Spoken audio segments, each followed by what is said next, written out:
अब हम लोग समझते हैं कि ऑक्शन क्या होता है। तो देखिए, ऑक्शन में हम लोग अभी जो लेमन की लैंग्वेज में समझते हैं कि ऑक्शन मतलब नीलामी, यानी कि जब कभी भी हम किसी से कुछ लोन लेते हैं और लोन के बदले एक सिक्योरिटी देते हैं उसको, और हम लोन डिफ़ॉल्ट कर जाते हैं, रीपेमेंट नहीं कर पाते हैं, ईएमआई नहीं दे पाते हैं, तो जो चीज़ हमने गिरवी रखी होती है उसका ऑक्शन कर दिया जाता है, ताकि जो कि लेंडर है वो हमें वो दी गई रकम को मार्केट से रिकवर कर ले। जैसे फॉर एग्जांपल, जब कभी भी हम लोग होम लोन लेते हैं तो होम लोन के लिए आपने आपने एक घर खरीदा, उसके लिए होम लोन लिया, तो हमें ये लगता है कि अब हमारा खुद का घर होगा, हम अपने खुद के घर में रहेंगे, जो कि हमारी बहुत बड़ी भूल होती है, क्योंकि वो घर जो है वो आपका नहीं है, वो घर जो है वो घर होता है बैंक का। और बैंक का घर तब तक रहेगा जब तक आप अगले 20-30 साल में उसकी पूरी ईएमआई चुकता नहीं कर देते हैं, तब तक वो घर बैंक का ही रहता है। और जब आप 20-30 साल बाद अगर आपने कोई फ्लैट लिया है जिसकी आप ईएमआई चुकता करते हैं, तब तक वो बेकार हो चुका होता है। अभी मैंने एक फ्लैट में विजिट किया था जो लगभग 8-10 साल पुराना था, उसकी कंडीशन इतनी ख़राब हो गई थी, जगह जगह सीलन आ गई, लीकेज हो रहा है, कबर्ड जो लकड़ी की बनी थी उसमें पानी आके बिल्कुल ढह गई है। तो 30 साल बाद तक वो घर भी बेकार ही हो चुका होता है। और जनरली 35-40 की एज में हम लोग घर प्लान करते हैं फ्लैट फ्लैट लेने का, और हम लोग होम लोन लेते हैं, और जब तक वो चुकता करते हैं तब तक हम भी ढह चुके होते हैं। 30, 35, 65, 70 साल के पहुंच चुका होता है आदमी अगले। तो ना, ये जो प्रोसेस है ये बहुत कॉम्प्लिकेटेड प्रोसेस है। इसमें हमें ये ध्यान रखना चाहिए, अगर आप कोई प्रॉपर्टी परचेज कर रहे हैं तो प्रॉपर्टी ऐसी हो जो फॉरएवर चले। अगर आपने कोई मकान खरीदा है जो ज़मीन पे बना है, तो उसमें एक एडवांटेज आपको ये होगा कि आपकी ज़मीन की वैल्यू होगी, और दूसरी बात आप उसको रिवर्स मॉर्टगेज कर पाएंगे। रिवर्स मॉर्टगेज का क्या मतलब है, इसके बारे में बहुत कम जानते हैं। कि जैसे जनरली यूरोप में भी, अमेरिका में भी और इंडिया में भी लोग पूरी ज़िंदगी में सिर्फ एक असेट बनाते हैं, वो घर है।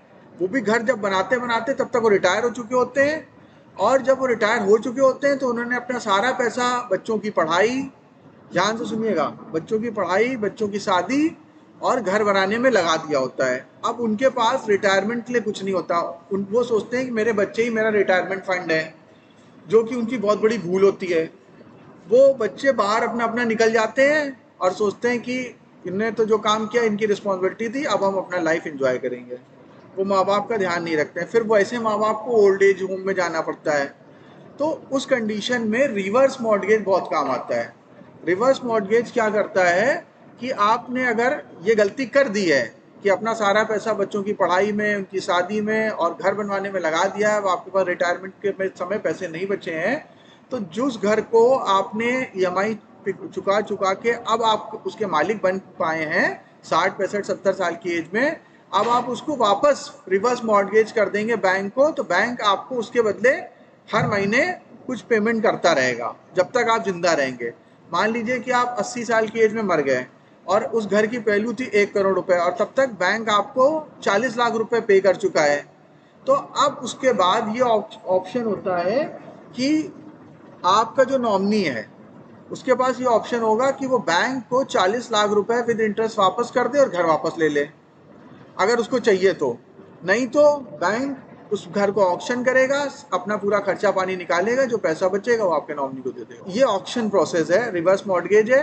अब स्टॉक मार्केट में क्या ऑक्शन होता है, तो स्टॉक मार्केट में ऑक्शन ये होता है कि जैसे आपने कोई भी डिलीवरी बेची, अभी मैंने बताया था प्रीवियस लेक्चर में कि अगर आपने कोई डिलीवरी बेची बट किसी वजह से आप उसकी डिलीवरी इंस्ट्रक्शन नहीं दे पाए, डीआईएस स्लिप नहीं पहुंचा पाए, ये पहले के केस में होता था।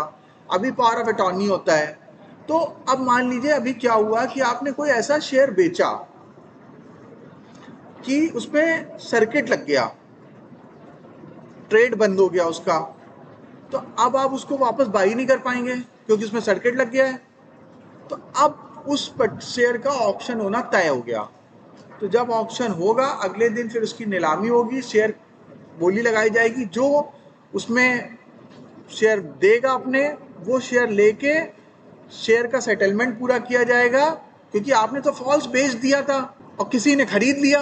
अब जिसने खरीद लिया उसने तो पैसे दे दिए, तो अब एक्सचेंज की रिस्पॉन्सिबिलिटी है कि उसको शेयर प्रोवाइड करे। तो अब एक्सचेंज की रिस्पॉन्सिबिलिटी को पूरा करने के लिए एक्सचेंज क्या करेगा कि किसी से भी शेयर खरीदेगा ऑक्शन में उतने ही शेयर, और उस बायर को, क्योंकि उसने गारंटी ली हुई है कि भैया आपको शेयर मिलेंगे और आपको पैसा मिलेगा सेलर को। तो ये जिसने गड़बड़ करी है, जिसके पास थे नहीं, उसने फॉल्स शॉर्ट कर दिया है, सोचा था इंट्राडे में कवर कर लेंगे वापस, बट वो कर नहीं पाया क्योंकि वो शेयर में सर्किट लग गया, या वो भूल गया, या कुछ भी हो गया। ठीक है, तो ऐसे केस में ऑक्शन होगा, किसी से वो शेयर नीलामी में खरीदे जाएंगे, फिर उस बायर को दिया जाएगा, और जितने ऊंचे रेट पे खरीदे गए होंगे उसमें एक्सचेंज अपना चार्ज लगाएगा। वो सारा का सारा किससे वसूला जाएगा? जिसने वो फॉल्स सेलिंग करी थी, उससे वो पेनाल्टी वसूली जाएगी। तो ये चीज, ये पूरा प्रोसेस होता है। दिस इज मतलब ये ऑप्शन प्रोसेस है। सर्किट लगने का मतलब ये होता है कि जो जो शेयर्स फ्यूचर्स में नहीं होते हैं, मतलब जो टॉप शेयर्स नहीं होते हैं, उनकी मूवमेंट को प्रोटेक्ट करने के लिए एक्सचेंज उसको फ्रीज कर देता है एक सर्टेन बढ़त पे या सर्टेन गिरावट पे। मतलब कि जैसे किसी किसी जो अच्छे शेयर्स होते हैं उसमें 20% का सर्किट होता है कि मतलब 20% बढ़ गया, अब इससे ऊपर नहीं बढ़ सकता, आज रुक जाएगा, फ्रीज हो जाएगा, या 20% गिर गया उससे नीचे नहीं गिरेगा। क्यों? क्योंकि अगर मान लीजिए आपके पास कोई शेयर है और आपने कोई खरीद लिए हैं, और वो आपने खरीदे उसी दिन वो गिरता जा रहा है, गिरता जा रहा है, उसको अगर रोकेंगे नहीं तो जो ब्रोकर्स होते हैं या जो स्पेकुलेटर्स होते हैं वो उसको 80% गिरा दें, तो इन्वेस्टर बहुत नुकसान होगा। तो इन्वेस्टर को प्रोटेक्ट करने के लिए, रिटेल इन्वेस्टर को प्रोटेक्ट करने के लिए सर्किट फिल्टर लगते हैं।